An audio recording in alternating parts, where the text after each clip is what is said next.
All right. I am now joined by Russ Sbriglia. Did I actually manage that okay? That was perfect. Oh, nice. Okay, excellent. I met Russ back in, I want to say, January. Is that right? Yeah, I think it was January. Okay. Yeah, because I know there was a playoff game going on. Okay. All right. Yeah. Fair enough. So yeah, I was staying with Michael Brooks in Brooklyn, and so he had plans to have dinner with you, so I went along for that. And you had known him from when GJack went on the show. Is that right? Yeah. Okay. I decided that these two needed to meet one another and to those two heads needed to come together. So yeah, no, absolutely. No, that's definitely a service. I'm glad that happened. So yeah, I've never met the guy. I've read some of what he's written, on and off for years, and watched his appearances. I remember watching the Pervert's Guide to Ideology when that first came out. They showed it in like the student theater at the University of Miami, where I went to grad school. But how did you originally hook up with him? So, I mean, I was first introduced to his work. It was his book, which when I first read it, I half of it was totally incomprehensible to me because I hadn't had much of a background in Lacanian psychoanalysis. And so it was a grad seminar, my first semester in my PhD program. And we were assigned like half of the Parallax View, which is like a 400-page book.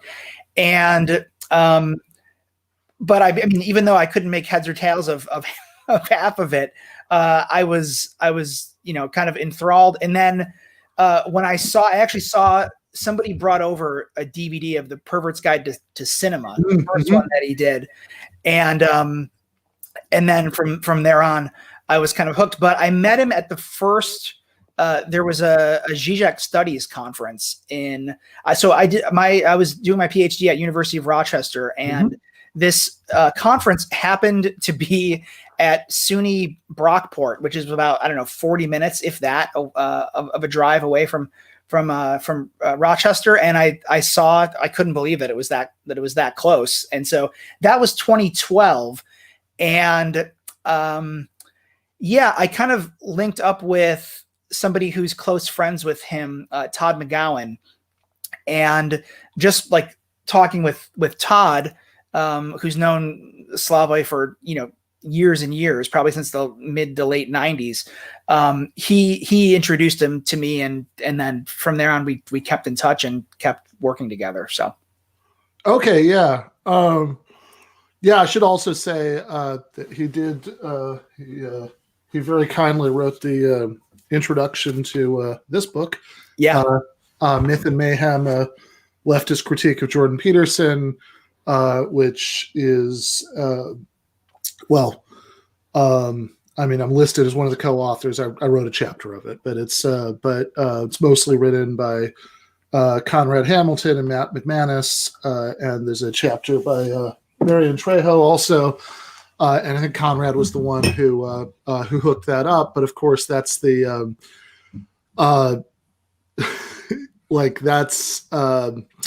that moment. God, I mean, so much has happened since. So much has happened since that debate that he did with Jordan Peterson. That kind of feels like recounting something that happened during the Clinton administration. But that was 2019. You mean that wasn't the same year as It's the Economy, Stupid? I mean, yeah. No, it feels like that. Yeah. That since then, I mean, God, since that happened, certainly so many things have changed in my life, and so many things have changed in, the world at large, and with, and with Peterson, who's undergone some pretty bizarre, personal journey since then. Like, I think he's finally back now, but he was at like a rehab in Serbia. I mean, I haven't watched. I mean, I've seen clips that his daughter posted. I watched parts. I didn't watch the whole thing, but I've seen parts of the clips. And every time I would hear, I mean, I don't want to make light of it, but every time I would hear something about what was the latest with Peterson, it didn't sound like it was. I mean, it was all too real, but it sounded like fan fiction or something. It could right. Like, because it's just such a bizarre thrown together string of things. Like, it totally doesn't sound like something that would really happen. But I mean, I guess, which I guess is also like a big part of my interest in this topic is that debate and that that volume that we did later. Since a big part of why I'm doing all the stuff I'm doing now is Peterson, related, basically because I back in like 2018 at the sort of height of the Jordan Peterson moment, basically I spent a lot of time, arguing on social media with like, friends and relatives who thought, who had a more positive take on Peterson's work than I did. And then that kind of led to when Doug Lane, the editor of Zero Books, organized this this conference about Peterson in Boise, Idaho, which was he did it. He said it was as a it was called a conference in lieu of a debate because Peterson had originally been scheduled to be on Doug's podcast Zero Squared, and then he or probably somebody in his team had realized that it wasn't going to be a friendly interview. Oh, I didn't realize he was actually scheduled for that. No, he was scheduled. Like that was on the books. Well, wasn't Doug trying to get? Wasn't Doug trying to broker a debate between the two of them for a while, or I think he suggested it. I think he suggested it. Yeah, he did. Originally Peterson was going to be on Doug's podcast. Yeah. And then Peterson pulled out of that. And like a week or two after he pulled out of that, Peterson was on Joe Rogan, and he told Rogan that like Rogan asked him, hey, why do you never like debate any of these like equality of outcome Marxists you're always talking about? Yeah. And he said, well, it's because none of them want to talk to me. And so Doug got so pissed off at that, he organized this conference in lieu of a debate. And so I submitted, I submitted like a, abstract, to the conference. And, I'd known Doug for a long time before that. So I sent him a thing saying like, hey, I submitted something for your conference. He was like, oh, cool. Actually, I also had an idea. I was wondering if you wanted to write a book for us. And, that was kind of how all that stuff came from. And that conference in Boise is also where I met Michael. So that's all thanks to Jordan Peterson and his wacky theories. But you, when I met you in January, you told me a story about that event in Toronto. Yeah. That has always made me laugh. Would you be okay with recounting that? Yeah. Well, I mean, first of all, so the debate was actually a really good friend of mine, Matt Flisfader, was the one who ended up setting that up. And it was, I mean, I don't want to give too many. I'll tell the story because it's great, but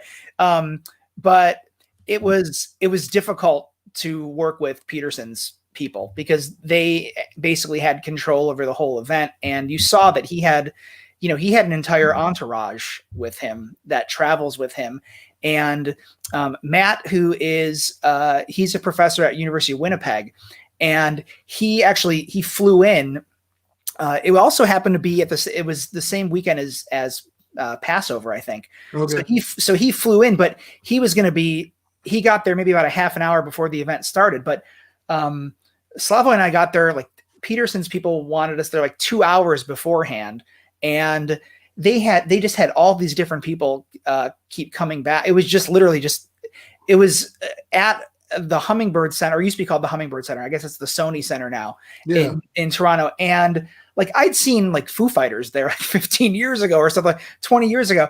And it was Slavoj and I backstage, and like there were these like craft service, but it was just the two of us. And every 10 minutes somebody would come by from Peterson's team, like the pay-per-view person would come by and tell us how many buys they had. And then he had a tour manager with him and everything. And it was just, and at one point Slavoj said, this isn't even the joke, but at one point Slavoj was like, he had all this group, and Slavoj looked at me, he's like, you see what I have to work with. I've got this guy. But the story you're talking about was afterwards. And I went back and found that Michael actually told this story to Sam on Majority Report. I'll have to pull up the clip, but yeah, afterwards, because Peterson's family, or Peterson's from Toronto, or his family I think they live in Toronto, or but where is he a professor? Or at University of Toronto. Is he at okay? So yeah, yep. So his whole family was there, and then afterwards, he was introducing everybody to Slavoj, because if you've seen, I mean, I know you have, but those watching, if you've seen the debate, like it was clear that after about a half an hour of the actual dialogue that they had, that Peterson was like leaning in. He was like completely smitten by Žižek. Mm-hmm. And so he wanted to introduce him to his family afterwards. And he said, and this is my daughter, Michaela.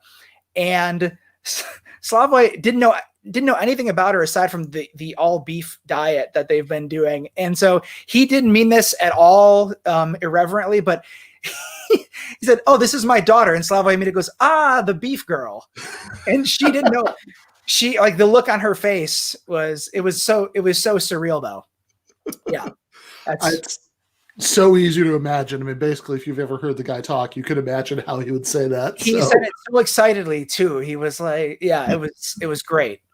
Yes. And then Peterson wanted to have dinner and everything. I don't know if they still email, but Žižek wasn't interested, but yeah.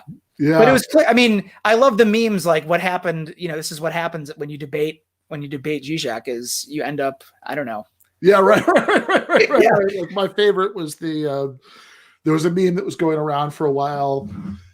I don't even know how it started. I think I saw like pretty late iterations of it that were like boys with a time machine, girls with a time machine, and there were like 1,000 versions of it. And some of them were kind of sexist, some of them were the opposite of that. But the best one was like, girls with the time machine, and then there's a girl talking to like her young grandmother saying, "I'm your granddaughter." So, oh wow, right? And then there's boys with the time machine, and it's the picture of Peterson as he is now talking to Peterson a couple of years ago, saying, "Do not under any circumstances debate the Slovenian." Don't debate the Slovenian. Yeah. I have seen that one. That one's great. Yeah. I mean, so before that happened, right? So yeah, Doug had the conversation he was supposed to have with Peterson was already on the books. I think he may have been the first person to suggest that GJack and Peterson do it. Although I don't know, like I do remember him talking about that at one point. Yeah. And he also tried pretty hard to get Richard Wolff to do it. Like, well, I mean, Wolff was willing, right? He tried to make that happen. Yeah. Too. Basically because, and I can understand why. Like, I actually think that what happened was kind of perfect, and I don't know that like anything could have happened that'd be much better than that in terms of, I think, what you should want out of that event if you think about it. Well, yeah. I think Richard. I would have loved to have seen Richard. Richard debate Jordan Peterson. I mean, I would have loved to have seen that, because I think it would have, his approach would have been entirely different from Žižek's, and I think that I think it would have been good in a completely different way. Yeah, for us on the left, there were a lot of people who were disappointed or upset with Žižek that he didn't go after him enough, or that he didn't really delve deeply enough into I don't want to say minutia because that sounds dismissive, but didn't present a sort of systematic Marxist rebuttal. And which I think that that I don't know if that's necessarily the exact approach that Richard would have taken, but I think it would have been more along those lines than along. No, I think Richard definitely would have been more combative. Yeah.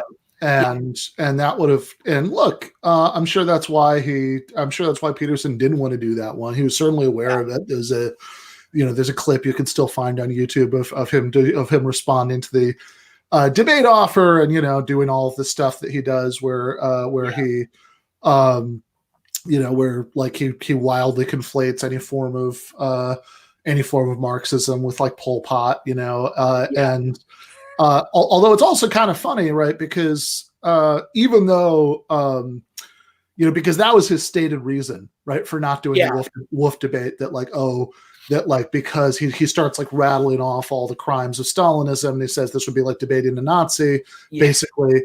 But then it's funny because actually, even though of course neither Wolf nor Žižek are Stalinists. I mean, in fact, Žižek, was a democratic dissident in Yugoslavia in like the 80s, I think. But I think it's actually kind of funny because, if anything, right, if you think about this sort of difference between those two guys, like I think that Wolf, at least as a matter of emphasis, right, puts more emphasis on like the dangers of authoritarianism and the importance of democracy, and he's actually like and Žižek is just a different kind of thinker, right? I mean, he's much more like like Wolf is like the happy warrior for socialism, and and Žižek is most comfortable in a slightly different kind of intellectual space where he's like playing with irony and stuff like that. Yeah. I mean, I think that his goal, and he's said this, was that in certain ways, like it's not the most important point, but in certain ways, they do overlap in a certain way, like critique of political correctness, and I mean, they both. Although I don't know if Peterson really buys into this, but his actions would kind of say otherwise. But the debate was around the idea of happiness, which they eventually agreed that it's not a good goal, or it's not a Well, that's actually just to interject. I mean, that part always struck me as a little bit funny. Yeah. Before the debate ever happened, before presumably they ever agreed on this, both of them are actually on record as saying that happiness is not like a goal that you should try to strive for. That like that. Which is then like bizarre that like somehow the debate topic ended up being, happiness, capitalism, or Marxism. Like it's a very weird debate topic actually in a lot of ways, like, because it's also like, like maybe this is just me being too much of an analytic philosophy nerd, but it also always felt like a little bit of a category mistake, right? It's like capitalism, the economic system, Marxism, is a philosophical position among other things about capitalism, but that's not these things aren't the same, and again, like I think both Žižek and even Peterson, give them credit, right? Actually do have like sophisticated things to say about like happiness in itself, not being a goal. So I don't know if you have any insight on like how they ended up arriving at that, but I've always wondered about that. I feel like I did know at some point, and now I'm not sure. I think I can't remember actually which one of them chose the debate topic. But I know there was a lot of back and forth about the rules and everything, and just really, I mean, my friend, I should ask my friend Matt about this again, because he was kind of narrating some of this to me at the time, and I just remember it being, again, Peterson's people being very, very difficult. But what's interesting is that, so I think that Žižek's point was, look, there are people, and actually, you know what, I think it's kind of, this might be another reason, even though I wasn't thinking about this consciously, but maybe sort of, I don't know, subconsciously, this was one of the reasons why I wanted to put Michael in touch with Slavoj, was because, there were a lot of people who would call in to when Michael would would host the Majority Report, who would say, you know, I used to be part of the alt-right, and he was particularly good at converting those people, or, you know, some of those people to the left, usually through humor and right. And so that was actually kind of Slavoj's approach, not specifically humor based, because he always shows up to talks and I mean, I've seen him lecture in person, I don't know how many dozens of times, but he always has a text and he almost never sticks to it. It's really kind of like a prop most of the time, and then he kind of just riffs and extemporizes. But he had a very carefully prepared talk, and he stuck to that. And then, of course, they had, after the half an hour, when they had the back and forth, he was kind of extemporizing. But his goal was not so much to try to convert Peterson over to Marxism. I mean, he knew that wasn't going to happen. Right, of course. But I don't think that his goal was necessarily to defend Marxism either, which is why not only happiness, but also like capitalism versus Marxism was kind of a category error in some regards, because his goal was really, look, there are some people who are, particularly young men, who are finding Peterson appealing. And, you know, he said this in a couple of interviews. You know, my goal was basically to tell them, look, there's another option, and it's the left. The left is a better alternative. And so I think that he put the majority of his energy into that, as opposed to, because, and in retrospect, I thought that it worked, because how are you going to really debate somebody who, I mean, Peterson, it's funny because Peterson showed up and seemed like in earnest to take the actual categories of the debate seriously, but he showed up with this, you know, like 9th, 10th grade reading of the manifesto. And so, actually, it's really, I mean, to just underline that. And actually, before I do this, I should say, because somebody in the chat was confused about this, just to clarify what you were saying a minute ago, it's that you were saying that people used to call in to TMBS, the Majority Report, and they would say that that they had been in the like alt-right, and part of what brought them back was listening to Michael, because you know, the way he'd use humor and everything else, right? And you were comparing that to Žižek's approach at the right. That seems right. So I was going to say though, you know, I think just to really underline the point that, you know, that's, so the fact that he was talking about the Communist Manifesto at all was bizarre, right? Like,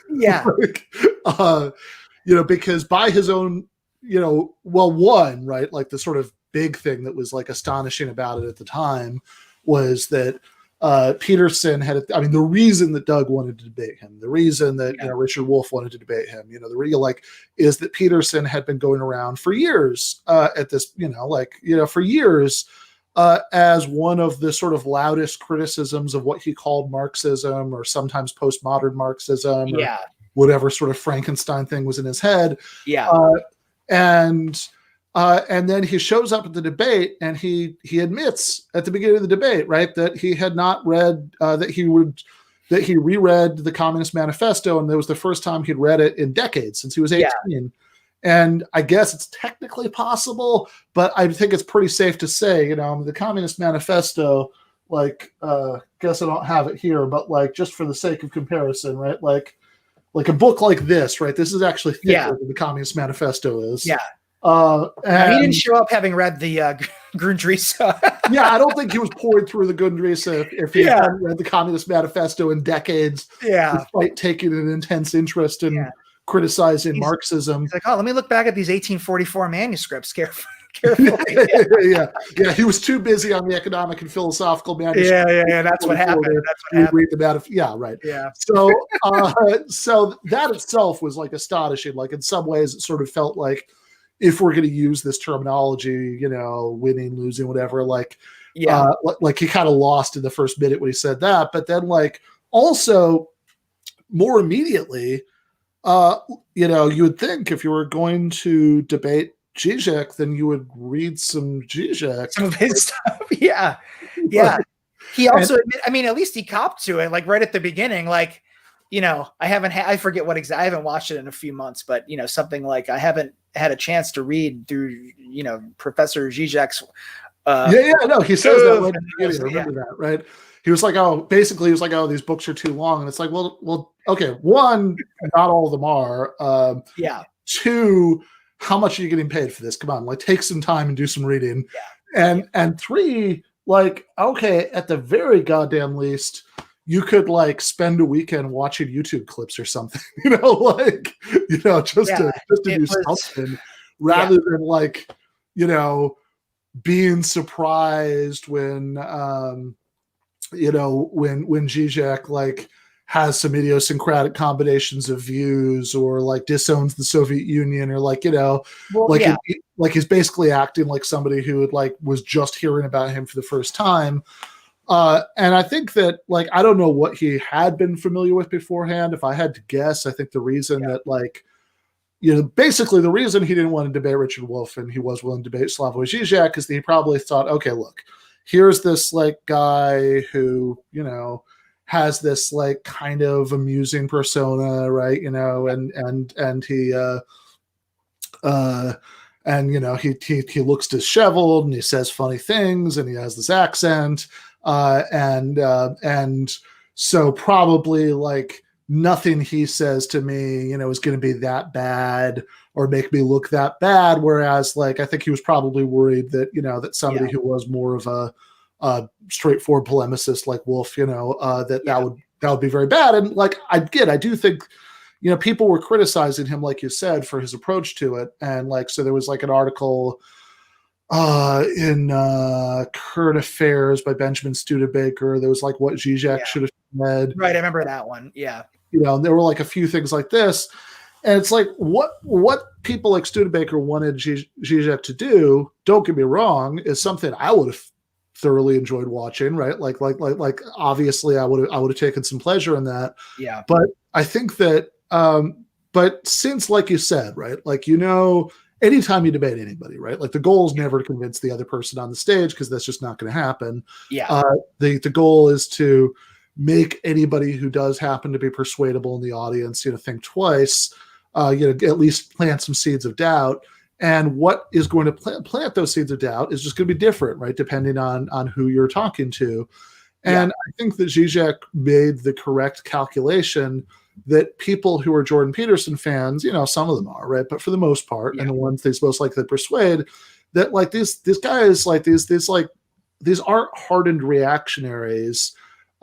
These aren't even people who like subscribe to some well thought out ideological worldview that like you want to like debunk. These are just confused young men who like, are very alienated by what they see of and what they associate with the left. And what Peterson's saying resonates with them. So, Žižek's strategy of just going in there and saying, look, all that stuff that annoys the shit out of you, it annoys me too. Yeah. But you don't actually need to like any of that stuff to be a leftist. Yeah. And here's this pitch for this more appealing version of the left. I think it was probably like a really smart strategy.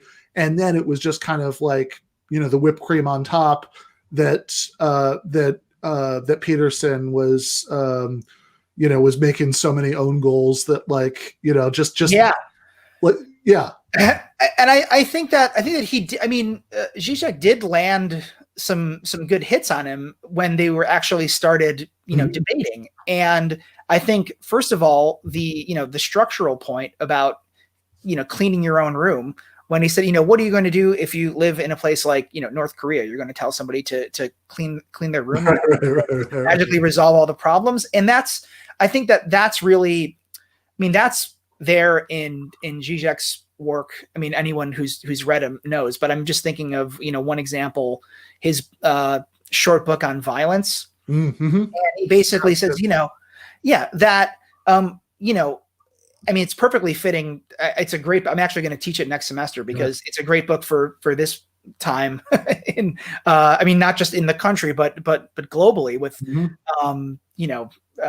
uprisings. And especially I was thinking about it over the summer with all the BLM protests. But it's, the violence of looting and burning down a store compared to the everyday violence of the system that actually, pushes people and, straps them to such a point where you get these outbursts of, a form of violence, but we don't talk about that. And that's something that not just Peterson, but those, Peterson wouldn't consider himself, I don't think he would say that he's alt-right, but right. He's in that. I mean, clearly his ideology is within that. Let's put it this way. It's not a coincidence that people who are into him, they're not like, that doesn't mean that he is, but, but there's certainly some kind of resonance there. Yeah. And there's no systemic, perspective, or there's no, Peterson, somebody like Peterson doesn't take that into account.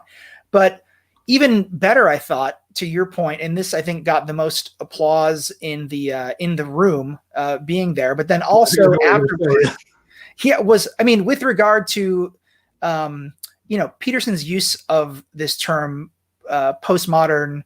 There are a few different variations. There was postmodern neo-Marxism. That's one of them. Or sometimes it's like, like he does this thing where it's like postmodern / neo-Marxist. Sometimes it's postmodern. Sometimes it's postmodern neo-Marxist without the slash. Sometimes it's just postmodern Marxist. And he's very like, he does this really weird thing where when people try to like make the point to him, right, which is very obvious that these things don't fit, right? That not only is Marxism exactly the kind of grand narrative that the post-structuralists were rebelling against. In fact, it's the one that they tended to have in mind. He'll say, maybe it's incoherent, but like that's what they think. Yeah. Well, the problem, and Slavoj said this at one point when he first addressed this. He said, "I know what you mean in a sense." And it's before he, said, tell me who are these postmodern Marxists. He said, I can name like a few real, actual Marxists. And he mentioned like Fred Jameson but it's I think that this is sort of a similar problem to why he was willing to debate Slavoj, or why he misidentified Žižek, right. Because I think that he thought going in probably that Žižek was somebody who would be a quote unquote leftist, but really his image was probably somebody who would go on MSNBC. Right. And so really a sort of, a liberal. And of course, like Žižek is not that at all. And I think that something similar happens with this, looking at like campus activists who are basically just like really extreme, intense liberals. Yeah, it's more, I like the extreme, or it's more like the intensity than it is the actual ideology or the political, where they are on the political spectrum.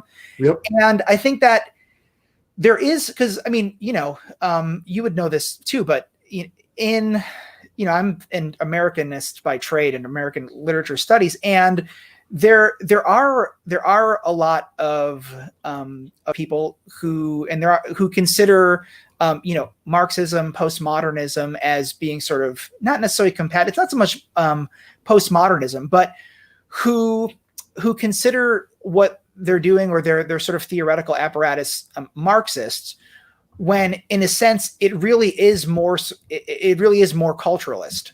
And so that the problem, Marxism basically gets reduced to identity politics in a way.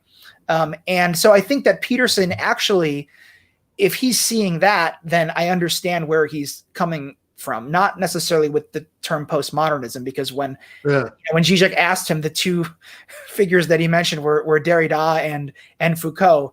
And I don't even think he got to Derrida, but he's like, Foucault was not a Marxist. But Sartre said Foucault was the last barricade, defending bourgeois rule or something, which is overstated, but it goes to the point that that like the people who were Marxist intellectuals at France at the time didn't like him, and it was mutual. Yeah, exactly. I mean, so there are within the academy, there are very few. There are a lot of people who are liberals. There are very few Marxists, I would say. And so I thought that was also a good point, even if Peterson was ultimately wrong about it in this term. I know, Matt McManus has talked about this a lot. Peterson's use of that misuse of that term, or not even misuse. It's just the term itself is the term itself is right. It's a misuse of the term. Yeah. But I mean, really, we could learn something there broadly, more broadly speaking, about what the left identifies, or not so much the left, but what people left of center in general, and those different camps sort of misidentify as what constitutes, a Marxist critique or a Marxist position. So I thought that was useful as well. Although, Ben hasn't discussed that much. For sure. I mean, when he says, who are these postmodern Marxists? Give me some names, and Peterson, like, I mean, I think for the first 30 seconds, like he just like, he might even have his head in his hands like this, he just cannot come up with it. And which again is why, I mean, it turned out to be so perfect that the combination of Žižek being like friendly and appealing and Peterson just looking clueless, like I don't know. Yeah. I don't know how much better that could have turned out, honestly. I like the memes because he started, he brought out, he had his laptop out, and my favorite meme is when, there's so many but my favorite is when he's like, it's a long shot of Slavoj talking and Peterson is on his computer and he's Googling who is Hegel. Who is GWF Hegel? Because it was clear that he was, out of his league after like the sort of very polished, shtick that he did. That's when the rubber really met the road, I think, was when he was forced to sort of contend with him like back and forth, and he obviously wasn't up to the task. So no, for sure. So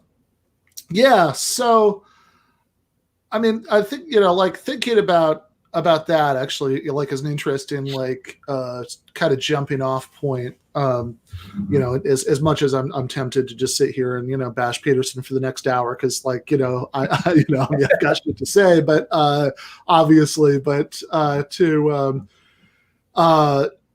stick, to stick with it, right? Like, stick with Žižek. I think that, I mean, certainly in terms of my, approach to him, right? You mentioned that thin little book about those like 6 essays on violence. Yeah. Which I actually did, even though, it's very much like not my, not the sort of philosophy that like my academic training is in, or that I normally, whatever, like this is like Žižek is somebody who I came to, and still probably primarily think of as like a cultural critic, and and a political commentator, and like that's mostly how I think of him. But I did actually assign that book, and I have taught it once. It was after I got the job adjuncting to Rutgers. There was like the, I don't know, second semester or something. I did I did a semester where it was either intro to philosophy or intro to ethics. I don't remember which, but like I put, I kind of had that at the very end because, at the beginning, we were doing the sort of, very standard introductory level material for stuff like that. Classes like that, you'd talk about the trolley problem, stuff like that. And then like, I really wanted to end with that little book about violence, because it's such a perfect excuse for kind of like going back to all that from a different perspective, right? So actually, maybe even before I say like what I was using it for there, maybe it'd be helpful for anybody who's watching who hasn't read it, right? Like, what's a sort of like, if you want to give like kind of an elevator pitch for what his point is about violence and the different things that violence can mean and why it matters, what we mean by it.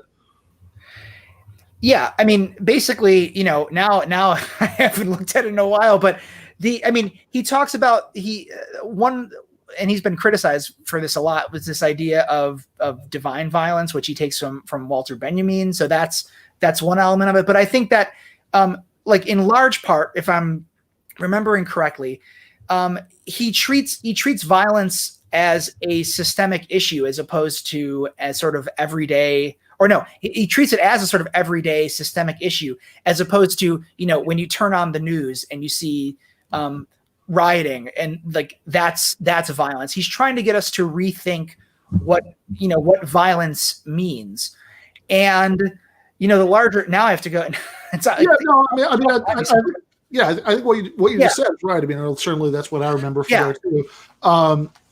And I think that like whatever else you think about that, and I think you can like argue either way whether it's like useful, or useful in most contexts to think of violence with a broader definition.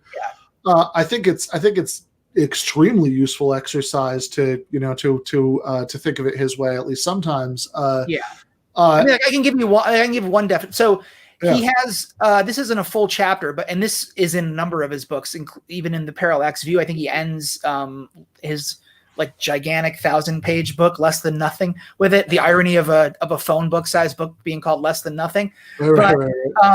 Is Bartleby, the character Melville's Bartleby, and the I would prefer not to. And he says like that is a form, even like in Žižek's reading there, that's a form of violence because it's doing violence to the actual system, like of resisting it. I mean, I've told him this. I don't know how much I buy his reading of Bartleby, but he even refers to it as I think like a Bartleby politics or a Bartleby politics. Yeah, and so that. You can see how that is. He says the same point really about Gandhi as well. Like this was one of his claims that got him into trouble, saying Gandhi was more violent than him. In the sense that he's like imposing his will on the world in a sort of so they're very like idiosyncratic understandings or arguments about what constitutes violence, but I think, I was just thinking about that book in particular now when all you hear on, the right is even center left is, oh, it's terrible. All this violence that's going on. That doesn't even attempt to address why this is happening or the systemic problem that, leads to such outbursts. Yeah, well, right. So exactly. Like, I think that the parts of it where he's talking about violence is, just thinking of the senses in which just the everyday functioning of systems, are violent or, have the same, or I guess somebody who's parsing the concept differently could say have some of the same effects as violence, but, like thinking of that the way we think of violence, was sort of the point that I was trying to make and assign in that, since again, since we'd done in doing all the standard introductory stuff at the beginning, we'd like talk about the trolley problem, start getting people thinking about, consequentialism and Kant and all that stuff. And then so at the end say, all right, well, think about how Žižek is using the term violence here. Think about like actual, like when you talk about this, like a hypothetical thought experiment about a trolley that's out of control, the brakes don't work. Well, think about the actual reasons why, like in the real world, cars, the vehicle's brakes don't work. Does anybody like know how this works and kind of like guide this, tell them it's like, look, I mean, this is well documented. Car companies, when they find out something like this, it's like it's a formula, right? Are enough people going to die that we're going to end up having to pay out more in settlements than we'd have to than it would cost to do a recall? Right? Yeah. Either that or there was there's somebody in the Ford plant became a sort of Rand Paulist and don't worry about it. The regulations will take care of themselves. Who would ever make a faulty car to try to make more greater profit? Well, since you were a majority reported TMBS fan, I'm sure you've probably seen the classic clip of Dave Rubin and Joe Rogan talking about God. Yeah. And in there, they start off with the post office and then they go to regulation. And in that, in the regulation part, Rubin actually takes the position that in a libertarian utopia, it wouldn't be a big deal that we didn't have safety regulations because we'd still have Yelp reviews. Yeah, that'll keep things in check. It's, I do, really compared to Dave Rubin, Peterson is a genius. Oh yeah, Peterson is like one of the smartest people who's ever lived compared to Dave Rubin.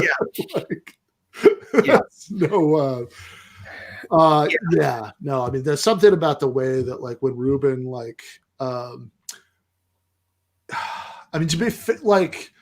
to be fair, Tucker Carlson, who I would regard as being more evil than stupid, does the same thing. Yeah.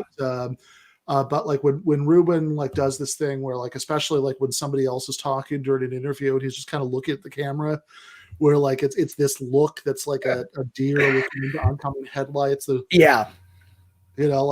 I don't think I've ever seen quite that expression on a human being's face before.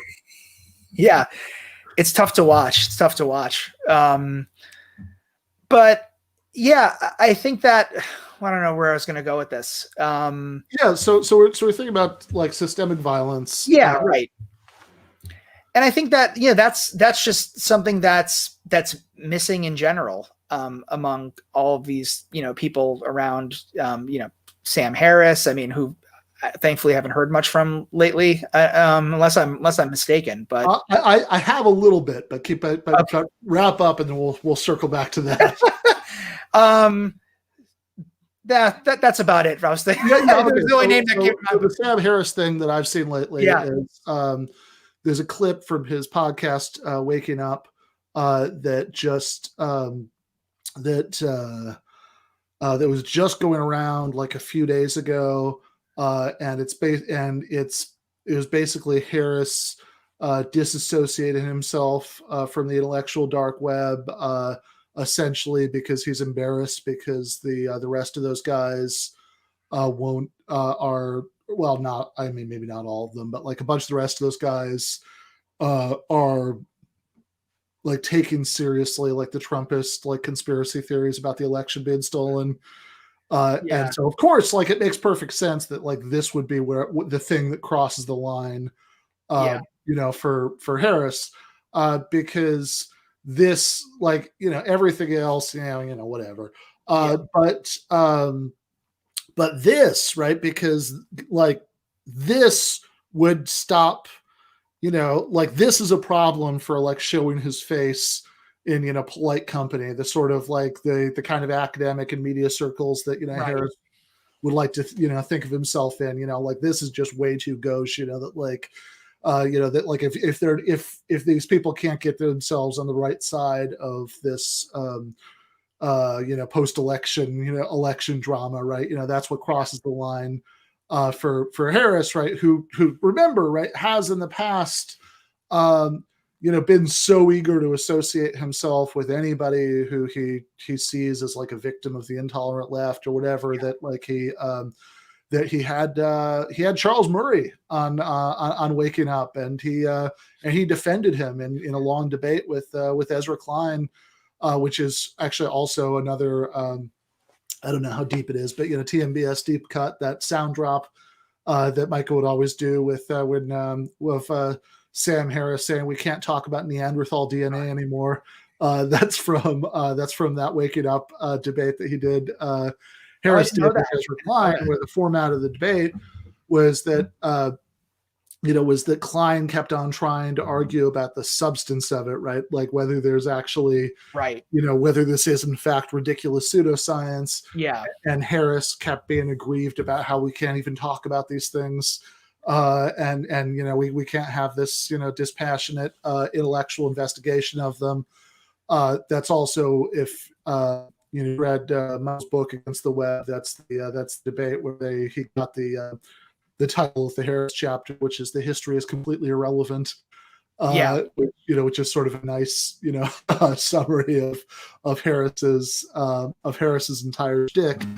But I guess I was hoping maybe in the remaining time that we have here to to like maybe to maybe like do a little bit of a, I don't know about deep dive, but medium shallow dive into a few of Žižek's, like bigger themes, right? So for people who've maybe like they kind of know him from the Peterson debate, Yeah. They might know him. They might know him from some more ridiculous recent pseudo controversies, from like the last year about like people calling him a racist and an anti-Semite, which maybe we can get into all of that in a bit. Yeah. But but like they might know him from basically like memes and clips and seeing him walk down the street eating hot dogs, but they don't but they probably haven't like dived into like the 800-page philosophy books. Yeah. I mean, I guess at least at a first approximation, right? Like, so what he's been up to in those 800-page books, has to do with like combining these different threads. The most obvious one of which, or kind of the one we started with was Marxism, but but it's not the it's not the only one, right? There's also there's also some Hegel going on in there, some Lacan going on in there, right? So I mean, like, what would be your like kind of like breakdown of like what that synthesis is supposed to be? Well, he's actually, I mean, really the three thinkers that would be most important to his thought would be Hegel, Lacan, and then Marx. But I think for him, Marx would be a pretty distant third, even though he clearly considers himself a Marxist, and he's edited volumes on Mao, on there's one on Lenin. Yeah. Lenin, right? He's got a couple of different ones on Lenin. There's one Revolution at the Gates, and then another one in 2017, just Lenin. And I think that the reason that is why sort of Marx is a third, even though he just recently, probably about 2 years ago now, but put out, it's a very short book through Polity that's called The Relevance of the Communist Manifesto. Yeah. And actually, I think if people want to get a brief encapsulation of why, for instance, he still considers himself a communist and uses the signifier communism, I think that's pretty important reading. But I think that for him, like his argument is that we need to actually go back from Marx to Hegel. And the reason for that, and this is where, because this whole project is to read Hegel through Jacques Lacan, the French psychoanalyst. And his argument is, I mean, in a like very, simplified, is that this is YouTube here. That's is that Marxism has this is his argument, an ultimate horizon where you eventually overcome alienation. This is why Marxism is considered a form of utopian thinking. And for Žižek, though, as opposed to Marx turning Hegel on his head in order to think right, like that famous statement, or turning the dialectic on its head, we actually need to go back, because in Hegel there is no final overcoming of antagonism, and so which doesn't mean that we resort to like the nihilist position that nothing means anything and nothing can be done. It actually you're actually instead of fighting for an end of antagonism, you're fighting for like a better antagonism, or so that the world can be more just and more equal, so that we can actually get to what's at the heart of antagonisms. Which is why I think that anytime Žižek talks about Marx, it's not only is it supplemented by Hegel, but it's often most often supplemented by Lacan, because this is why happiness would not be, Žižek's take on why happiness is not the goal, or shouldn't be the goal, is it's far different from Peterson's. And for Žižek, that really has to do with psychoanalysis and the idea in both Freud and Lacan that the human being, no other form of being, can do more to sabotage itself to prevent itself from being happy, or that we get sort of not happiness, but a sort of perverse enjoyment out of sort of sabotaging ourselves or not getting what we want. And so that idea, I mean, more and more it's become, crystal clear. I think that if you had one idea or one term to sum up, these like 500, in some cases, like, 1,000-page books, it would be antagonism. Like that's the key for him. And so like dialectical thinking, you can't jettison Marx, but I think he says this as early as a book from 1993, Tarrying with the Negative, that after 100 years of the Marxist reversal of Hegel, it's time to go back to it's time to do a Hegelian reversal of Marx. And so those are the three main thinkers: Lacan, Hegel, Lacan, and Marx. But Marx, surprisingly, is probably a distant third to those two. Yeah. So I guess the Lacan part is certainly the part that I know the least about. So, like when you talk about getting, overcoming the kinds of antagonisms that maybe structure society right now, so we can have different, more interesting, forms of antagonism. I mean, can you speak to that a little bit more? Well, I think that, and this is where, I mean, really what, in some respects, because I've been going back and looking at this, because Slavoj and I we worked on this edited collection that came out and recently, about a week before everything shut down. Actually, so he was supposed to come to New York in April, and he was going to go and do TMBS in studio with Michael. That was going to be great. But more and more philosophically, I don't want to say that there's an entire that these two things are entirely disparate, that he has the sort of popular books or more politically oriented books, and then he has these deeper philosophical books. But to a certain extent, I think that is the case. The philosophy clearly influences his political theory. How could it not? But what he's becoming more interested in, at least it's becoming more grounded in his recent stuff, is the question of ontology and the nature of being, and how being itself is contradictory, which he gets from Hegel.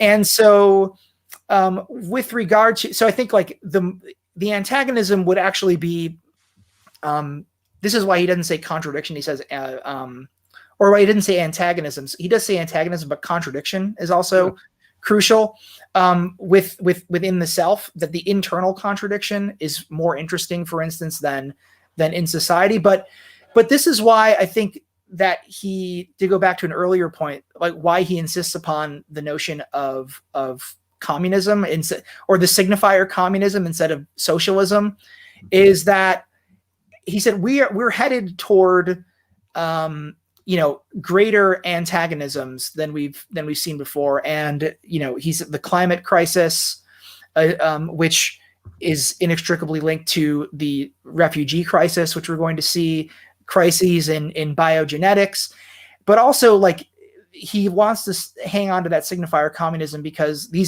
says these are crises of the commons, of things that affect us all. I mean, the most significant or the clearest instance of that would be the continued privatization of everything. And I think that's why even, maybe socialism or democratic socialism would address this to a certain extent. But I mean, within the Republican and Democratic Party, you have, all you have on the Democratic Party is let's like slow down the privatization, or let's, cordon off certain parts, as opposed to, actually being committed to public space or public goods. Yeah. I mean, I think that it depends, of course, on what you mean. That if what you mean by democratic socialism is social democracy, which is certainly some of the stuff that I've seen from him. I think that is what he means, right? When he right, yeah. He has this article I remember from a year or two ago about like AOC and and that development. Yeah. Where if you read that, right, like that seems pretty clear in there. And then like I think that's probably right, because I think that the like what you mean And if what you mean by communism is going beyond capitalism, entirely, then I think that I basically agree with the point, right? Which is to say that you can't, technically speaking, of course, it's possible to, reverse a lot of this, invasion of public space and the sort of, the market reaching its tendrils into every area of life. It's technically possible to reverse that while maintaining capitalism. But the question is, would that actually happen, right? And I think that probably it probably wouldn't to a great extent, right? Because there's because I think that you have to actually, there are all sorts of things that, like, if we're just sort of, logic chopping, like what's technically possible that it could happen, there are tons of things that, that could happen to solve various social problems within capitalism. But they won't, because because the way there's some incentives baked into the system that mean they won't, and also because sure, we could do various political reforms that would help with these things, but the problem is that we have this capitalist class that has this massive amount of political power, and doesn't I think sometimes Americans are way too parochial about this, that we sort of think of this as if it's almost as if other countries that had different election laws and stuff didn't exist, that it's you can have of course the US is its own particular kind of horror show as far as campaign finance and all that stuff, but you can look at all these European countries or other places where those laws are completely different, and it's still the case, that concentrations of economic power have ways of making their will, to manifest in politics without actually doing the crass American thing and just openly bribing people. Right. Yeah. Right. Yeah. The idea that the United States is a singular nation is hasn't changed much. As though there's anything to learn from as though there's nothing to learn from other, social democracies across the board. Well, I think it happens in both directions. So on the one hand, there's the weird thing where people who are liberals who are criticizing social democracy from the right pretend that the rest of the world doesn't exist. That I remember this used to drive me crazy in 2016 when there would be these debates about how Medicare for all would work and, whether it was practical and all that, they're sort of saying guys, if only we had some examples. It's right there, this is not something we have to speculate about a priori. You could just it's a crazy a priori thought experiment here we've got to do. Yeah, exactly. Right. And then but it's also a problem in the other direction, because people who are American leftists, who do think that we can just stop at social democracy, that we don't need to go beyond that, and do something about capitalism itself, have they tend to have the opposite issue, which is that they've got this vague and fairly idealized idea of what social democracy is like. And once again, I want to be but seriously, go check it out, right? I agree. Yeah. All of these places, they've achieved wonderful things. And in some ways, I think you could say that, if you want to go back and look at Sweden in the 70s or something, that's kind of high watermark of social democracy, those are probably the most livable societies humans have ever designed. But also there has been a lot of retreat since then, and austerity, and, and they have their own, far right parties, that are responding to, the internal, problems in those societies. So just sort of thinking okay, we achieve social democracy and then we're good, which is implicitly what a lot of Americans think. I know. I mean, honestly, I would trade for that problem. Of course. I mean, if only we had these social, social democratic institutions, or we were a social democratic nation, and then we were playing, defense against the far right on that. Unfortunately, we're going to get Biden, who it's a coin flip really right now to see if we're going to get more austerity, or if someone's going to push austerity in his cabinet. It's, the problem, it's so far outside, considering that is so far outside of where, everyday politics is in this country. It's very sad. Yeah, no, that's right. So I think Biden, I'm extremely pessimistic. It's not out of the question that he'll do the $10,000 of student loan debt or whatever. Yeah, right. I think that's about the best we're getting, from the Biden, administration, right? Like, I mean, I'm somebody who thought it was worth, holding your nose if you live in a swing state, because I think that Biden, on the assumption that Biden is basically going to be like Obama, which would be my assumption, right? Like, I think that there are differences there that matter in terms of harm reduction, in terms of strategy. Yeah. But also, right, and I think this would be the more, Žižekian point about how you need to have like an alternative.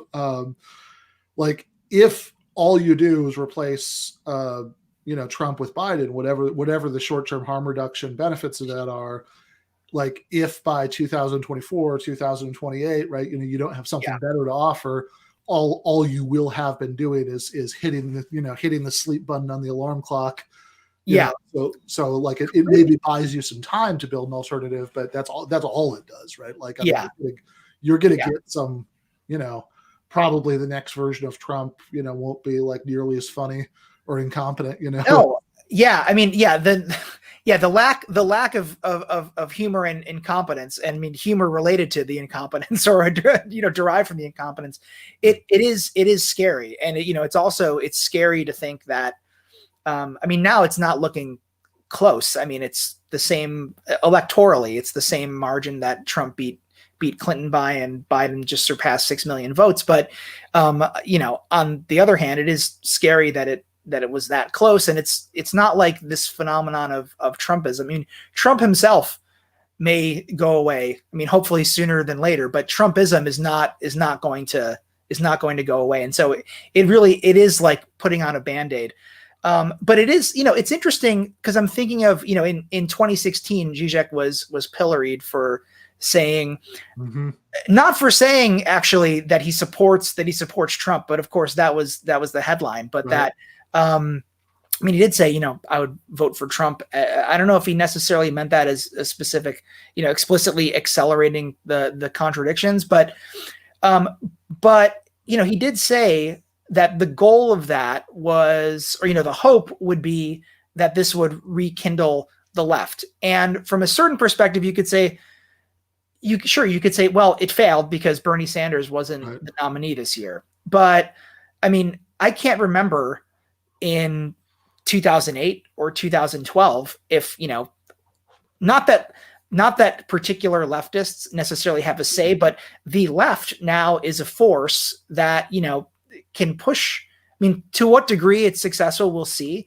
But even like the question that there would be pushback on, people who Biden is considering for his administration or for the cabinet, or that these names have to be floated first to see the reaction on the left, is itself, it's far, the project still has to go on. But I think that is a significant difference already from 08 and Obama. So I don't know if we needed the 4 years of, in a certain respect we did, in order to mobilize more. But, there are having said that, there are a lot of people who voted for Biden, and as of, January 20th, 21st, they're going to tune out of politics for, the next 4 years. Yeah, I think that's right. Like that there are, well, look, there are definitely people like that. I know some of them, in personal and professional contexts, who've I certainly know people who've explicitly told me that, right? That they're going to stop paying attention to politics now. Yeah, right. But I guess I'm also not quite sure, about, not to be too much of a hater about it. I'm also not quite sure what how much value there is to having like those particular people be tuned into politics, at least in the way that they were under Trump, because right. that was very it was hyper focused on Trump as an individual. A lot of it was like tied into this kind of like, implicitly nationalistic Russiagate stuff. Oh yeah.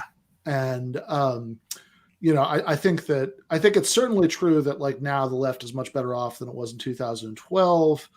I mean, I think a lot of that was already happening in 2016. Look, I think that Occupy Wall Street and then the first Bernie campaign, I think we're really sort of the beginnings of that. How it would have developed differently if Hillary had been president, I don't know. I guess maybe we'll get to find out, in a sense now, because we're going to have something like that scenario now, having the stronger left exist but fighting a neoliberal Democrat. Right. But on this kind of subject of Trump maybe going away, but Trumpism, continuing to exist. I think that's maybe a good like entry point into thinking about some of those controversies that I mentioned earlier, right? Because like I think a lot of this sort of relatively recent, maybe not so recent now, but like end of 2019, beginning of 2020, kind of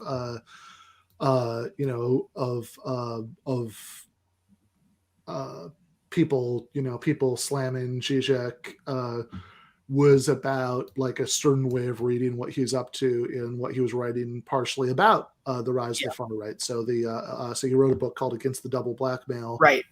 And I think that some people were reading.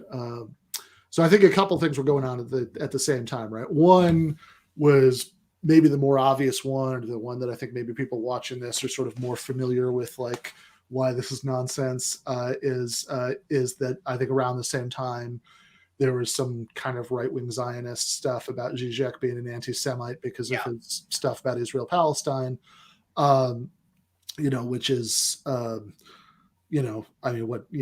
I mean, like that's almost standard at this point, that's been around. That's happened before with him. There was a recent, resurgence of that problem again, but that's happened before. Yeah. And it's, and whatever. I mean, it's what, it's the continuing, Jeremy Corbyn drama is about the same thing. And exactly. Even Bernie Sanders, despite coming from a family of Holocaust survivors, got a little bit of it, during the election here. But then I think that some people were reading, like what he's saying in Against the Double Blackmail, as and other places where he's written about these subjects as Žižek, sort of, being like against, taking in, refugees and or having some sort of like anti-immigrant or anti-Muslim, sentiment there, which I think is a misreading, but I think you'd probably be better equipped than I am to speak to the details of that. Yeah. I mean, I think that's totally, your characterization of it is totally correct, but the accusations I think are totally unfounded. And I mean, I completely disagree with them. In fact, if people are interested in this, a friend of mine, Zahid Zalua, just published a book, I think it's with Bloomsbury, called GJack on Race, and actually takes up a lot of these issues or misreadings.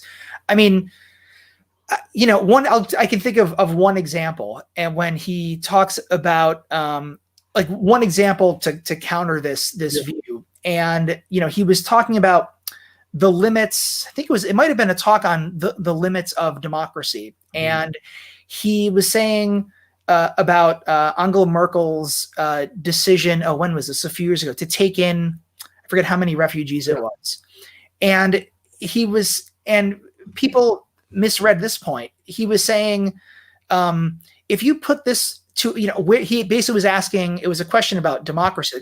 Where does the agency, or where does the mandate come from for Merkel to sort of unilaterally decide to let in this number of refugees? Because if you put it to, he said, if you put it to a vote based upon opinion polls, the majority of people in Germany would probably, deny it, or they wouldn't vote for it. And so he's been very clear. I think if you read him, in earnest, Yeah. It's hard. It's difficult to, I think, to misunderstand what he's trying to say. I mean, a similar thing happens with the accusations of anti-Semitism. I mean, he points out that he coined this term that brought him, trouble from the far right, Zionist anti-Semitism. And, his point was that it's perverse that the greatest supporters, seemingly the greatest supporters of the state of Israel are fundamentalist Christians who, view the state of Israel as the precursor to the rapture, and who, are white nationalists. And it's, okay, Jews are fine as long as they stay in their own state. Right.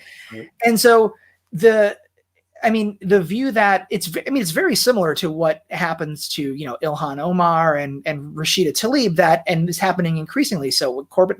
If you say anything against the state of Israel, or if you say anything, positive, and if you try to support the people of Palestine, then you're automatically painted as an anti-Semite. But that is a recent flare-up of that happened, I think, like late 2019, where there were, a number of articles, again, accusing Slavoj of being an anti-Semite, which is, if you know him, it's just completely ridiculous.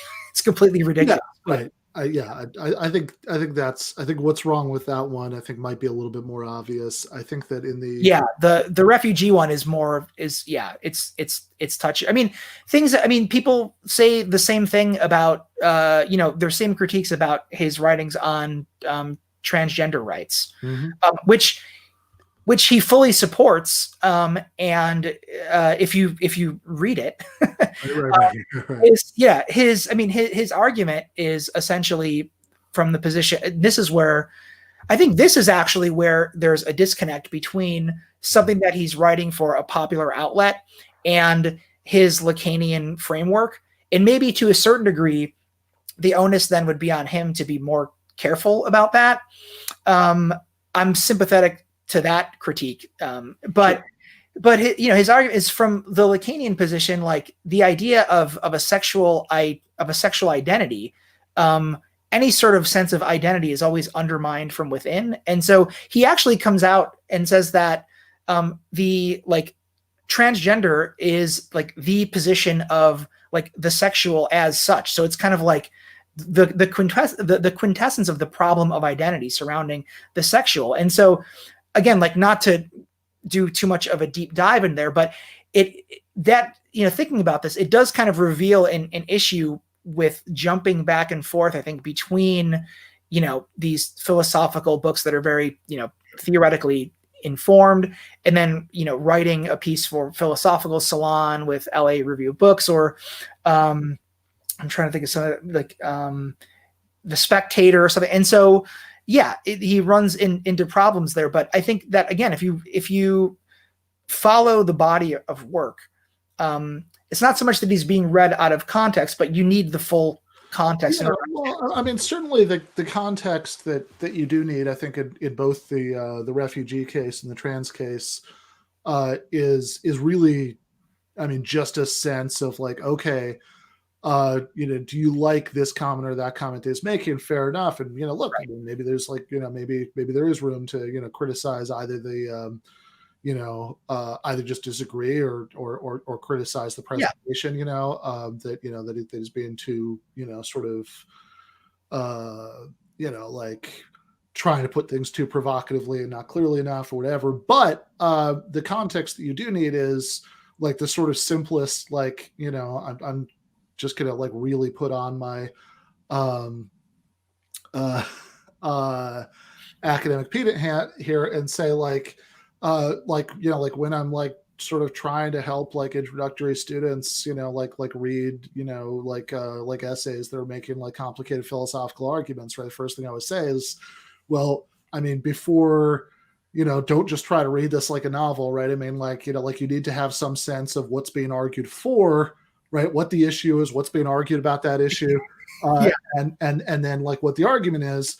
And when it comes to like against the double blackmail, like whatever you think you got wrong in there, the actual point is being argued for is against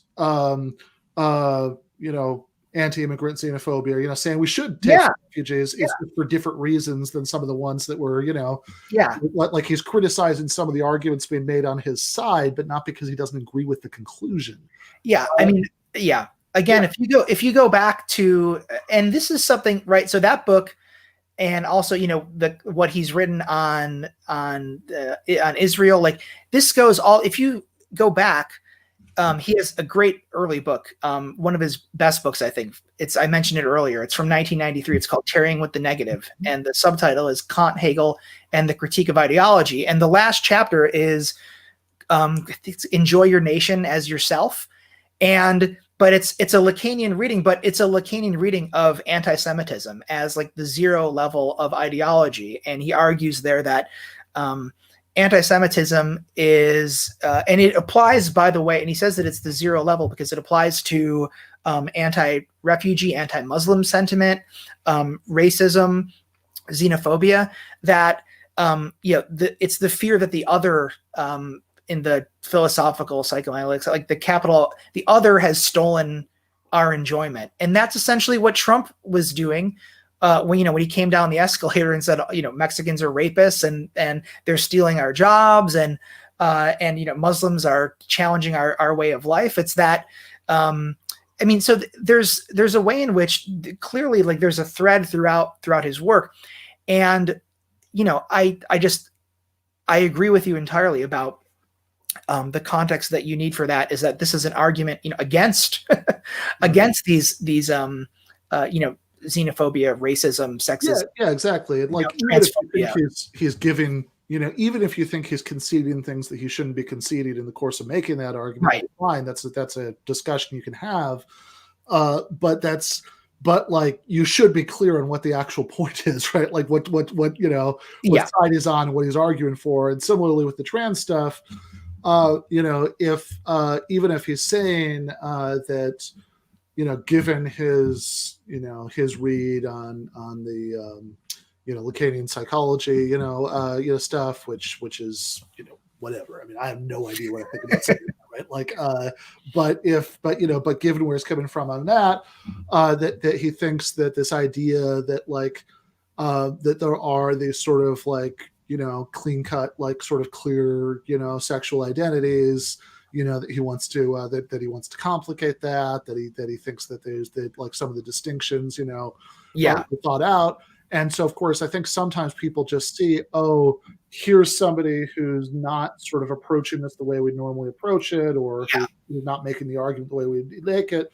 And so, he's the enemy, go get him, right? Which is, by the way, just to circle back around, exactly the sort of image of the left that the Jordan Peterson's the world, feast on, and that I think he was trying to undermine by showing a sort of funnier, more relaxed, more intellectually interesting the left in Toronto.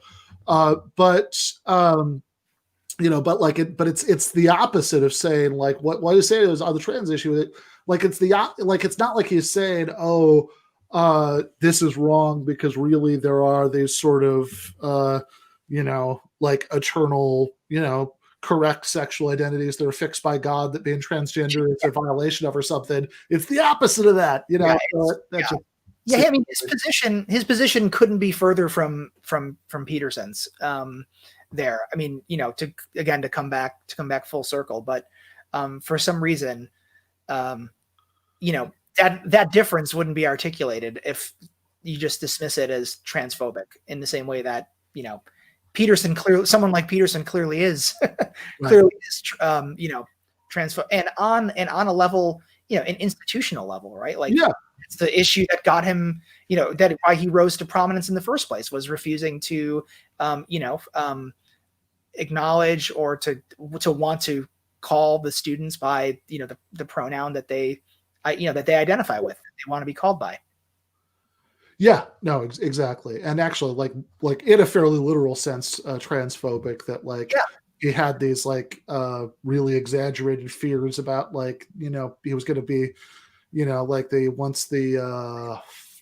I forget, I don't remember off the top of my head what the name of the law was in Canada, but you know, once it was passed, you know, he was going to be like sent to pronoun jail or something. Right. So Steve, Pronoun jail. yeah. It's the you know, the overflowing Canadian pronoun gulags, you know, where people are sent for violating that. Steve Scheisser, thank you for the super chat, brother. Says, I love how entertaining he is, but he loves Europe and hates China. I can't ride with that. So I think, you know, I mean, I certainly think that's I certainly think that, you know, that's no oversimplification, but I think it is also important to talk about the issue because, I mean, I think that this thing about how we should think about China, you know, as a country, as a model of how to organize a society, Yeah. you know, is I mean, I think is one of the C-16. That's the law that I couldn't remember earlier. Thank you. Okay. I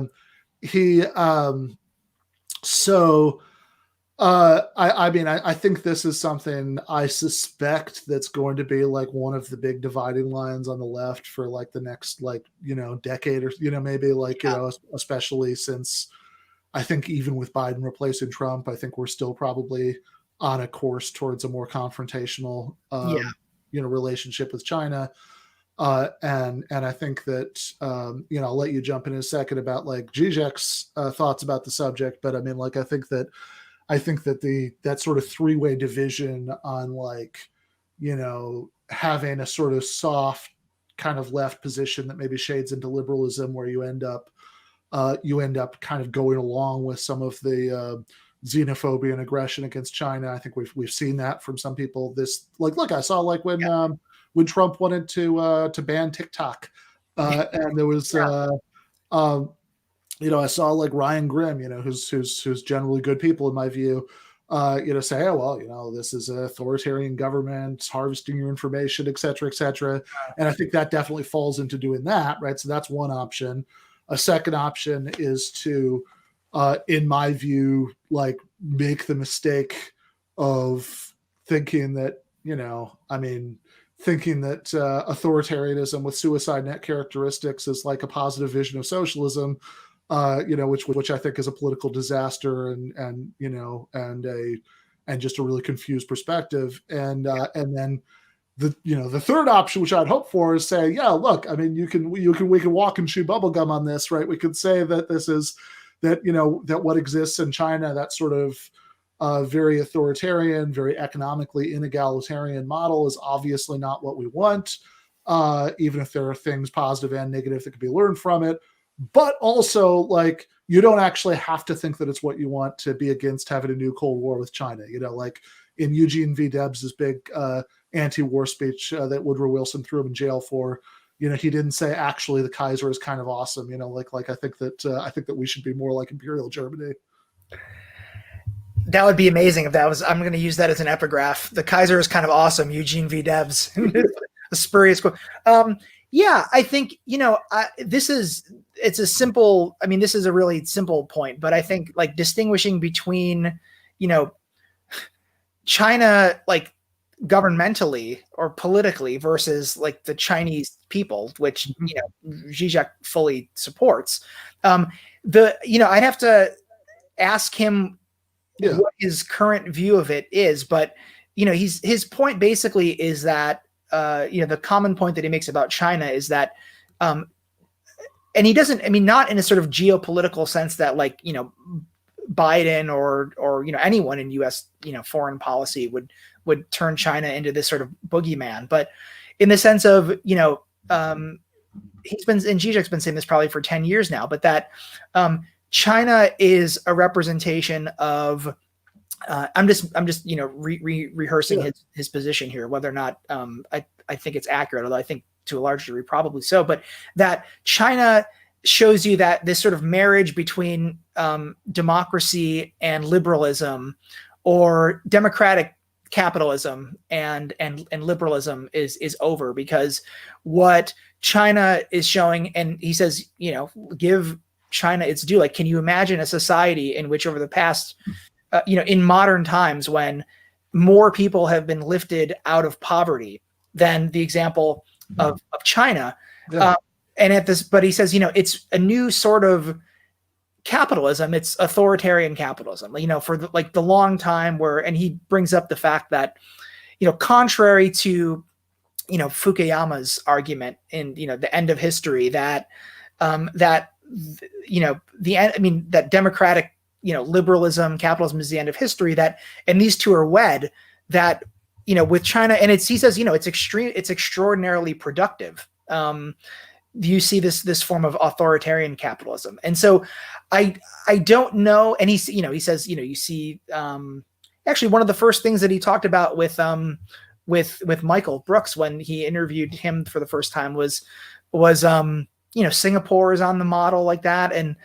And so I don't know exactly what his argument would be now, but I would say, I wouldn't, you're right. I think it's kind of a simplification to say, like, he's down on China or he's China. I can't think of somebody who is more interested in and more tuned into what's going on globally. I mean, he almost always wants to talk about, even when did you hear about what happened here yesterday?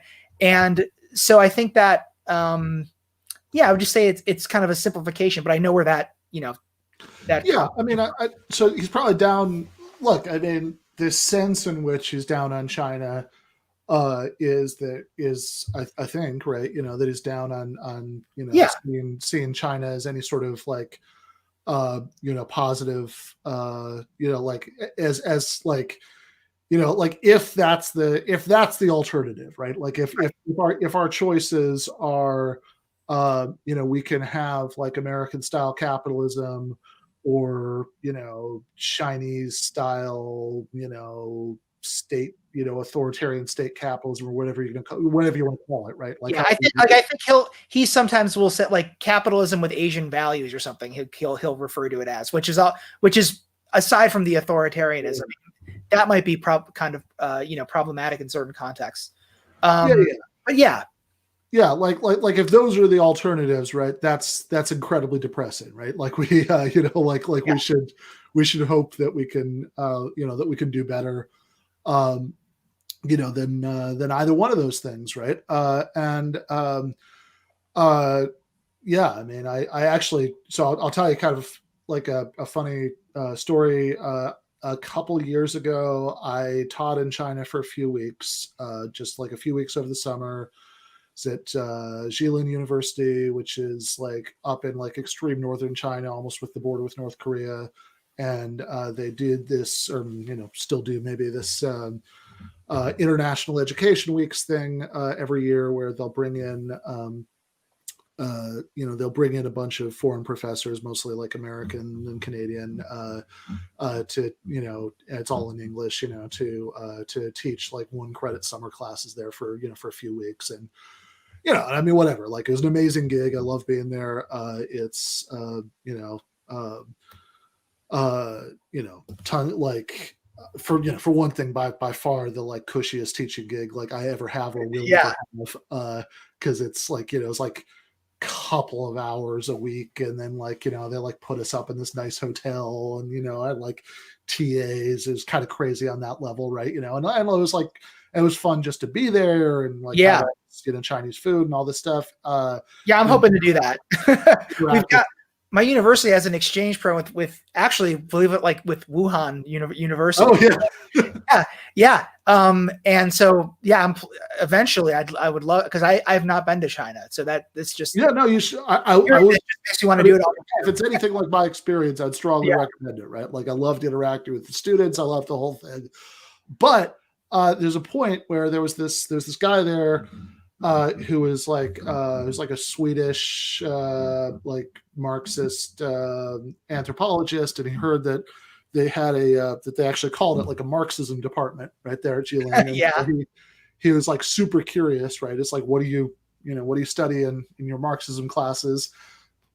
I don't know if this part I can't say with any certainty, right? This is like, somebody told me that a student told them that that they actually didn't have to read any original sources in Marxism class because the Chinese Communist Party had perfected Marxism. So so they didn't need to do that. But what I can say for sure is this guy arranged like a meeting with a couple of the Marxism professors, and I went along to it. And so there were like a couple of the Marxism professors, and there was a student, who spoke more English there to translate. And I kind of kept trying to push this. Okay, what exactly do you read in these classes? I never really got a clear answer on that. But basically, what they said was that the things that people like really get out of these classes, or it's kind of hard to tell how much the student was saying, how much the professor who's translating was saying, were like were about taking individual responsibility and like playing your role in building up the Chinese nation. Those things that Marx and Engels never shut up about. That was the fourth volume of Capital. That's where they talk about individual responsibility and building up your nation. Yeah, it was Ayn Rand finished it later. Exactly. And then like the Swedish guy like is kind of disconcerted by this. He keeps trying to like get the subject on economics. Yeah, and like they say, like the Marxism professor, he says a little bit of like vaguely left-wing stuff about like credit bubbles, certainly nothing you wouldn't read in a Paul Krugman column. And then the last thing he said before he had to leave for class, and so we broke up the meeting, so the Marxism professor, was that he liked Donald Trump more than Barack Obama because Trump seemed like more of a strong leader. Yeah, I mean, these are invaluable lessons for a Marxism class. This is another thing that I'm just remembering this interview that Michael did with Slavoj, and somebody, because Slavoj has friends probably in universities that said it's actually, even though they're printing them, it's dangerous for students to actually read anything by Mao. It's trying to be it's a weird thing where it's printed, but at the same time nobody's expected to read it. Not expected like it's an expect, but like there's almost like an unwritten rule that this is prohibited in a way.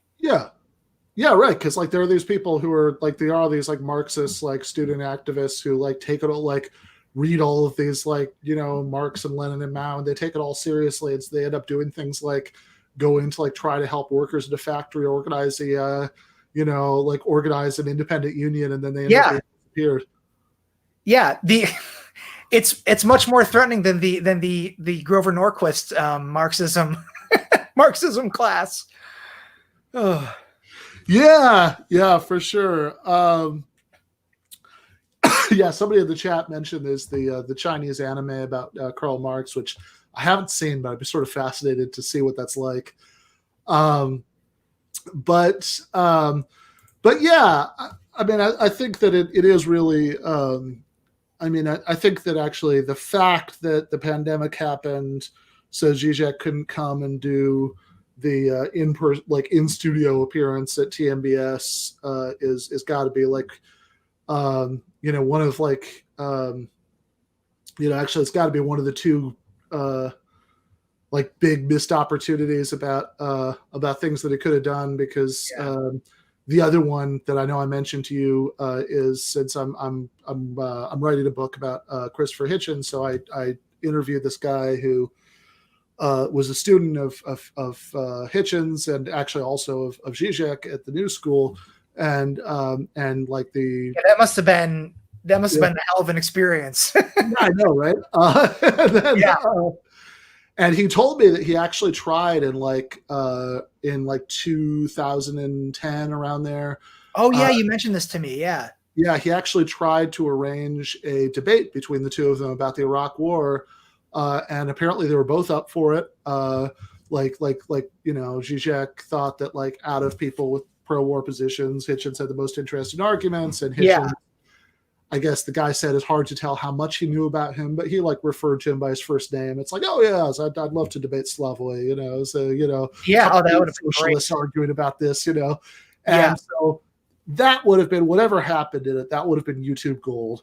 And then well, we should try to get Slavoj on this show and then for sure, I would love that. You could ask him about it. Yeah, no, I'd be curious to hear if he remembers. No, when I remember, I forget. Did you tell? How did it end up falling apart? Why did it? Oh, they were both up for it, but they just couldn't find a good. Like they just like they were having some trouble coordinating their schedules, and then Hitchens got sick and died, so it just didn't happen. You know, but yeah, no, I would love to. I'd love to have him on, and I'd absolutely ask him about that.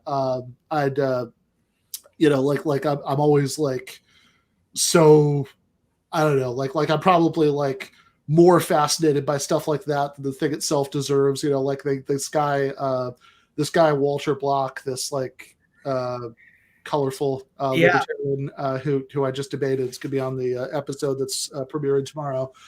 I am looking forward to this, I have to say. Yeah. It was a lot less intense than the one with Sam Cedar, which I did watch. I watched those two, the two with Sam Cedar. I watched both of those like a football coach reviewing game tape, you know, beforehand.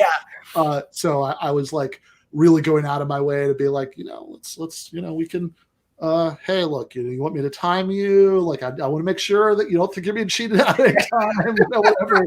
So it was much less intense than the Sam Cedar ones, although there were some very funny moments in it. But but the craziest thing that came up at the very beginning is Walter Block was high school friends with Bernie Sanders. No, really? Yeah. That's unbelievable. Yeah, right. He said they still like talk like maybe once every 5 or 10 years or something. I guess not about politics anymore, but that needs to be like a TV show where you find the like it was in high school, you said? Yeah.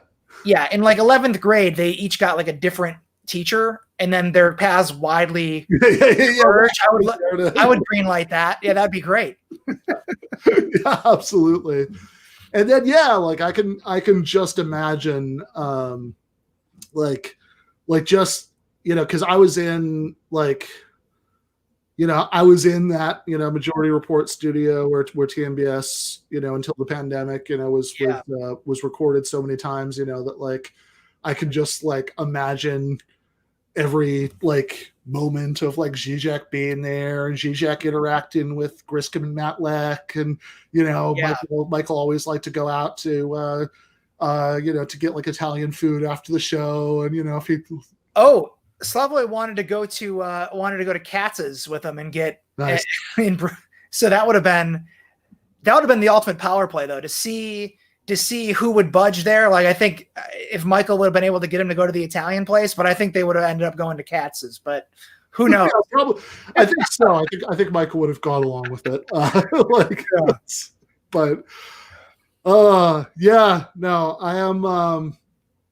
But anyway, yeah.